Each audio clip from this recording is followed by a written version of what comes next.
हो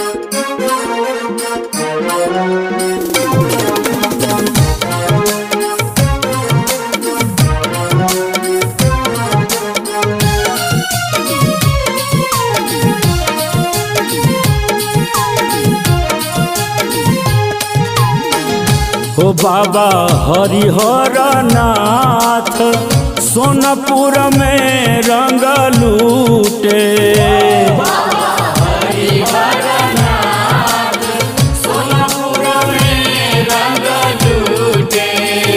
हो बाबा हरिहर नाथ सोनपुर में रंग लूटे।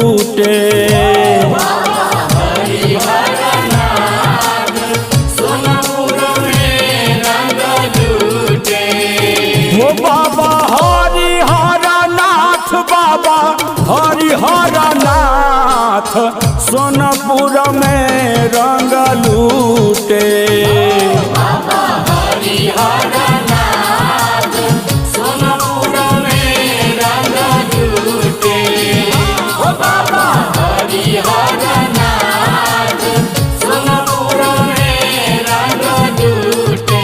राम खेले होली, लक्ष्मण खेले होली। राम खेले होली, लक्ष्मण खेले होली।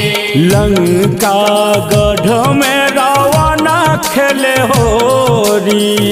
होली हो, भोला संगे गौरी मैया साथ हो भोला संगे गौरी मैया साथ हो। सोनपुर में रंग लूटे। बाबा हरिहर नाथ सोनपुर में रंग लूटे। बाबा हरिहर नाथ सोनपुर में रंग लूटे। गोप गोपियन बछरू गैया होली खेले। होली हो, खेले होली। बूढ़ा बोत खेले, नगर के बउआ सब खेले।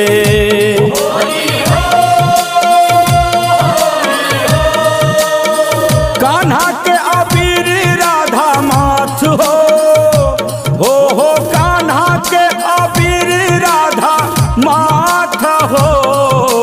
सोनपुर में रंग लूटे। हरिहर नाथ सोनपुर में रंग लूटे। हो बाबा हरिहर नाथ, बाबा हरिहर नाथ सोनपुर में रंग लूटे।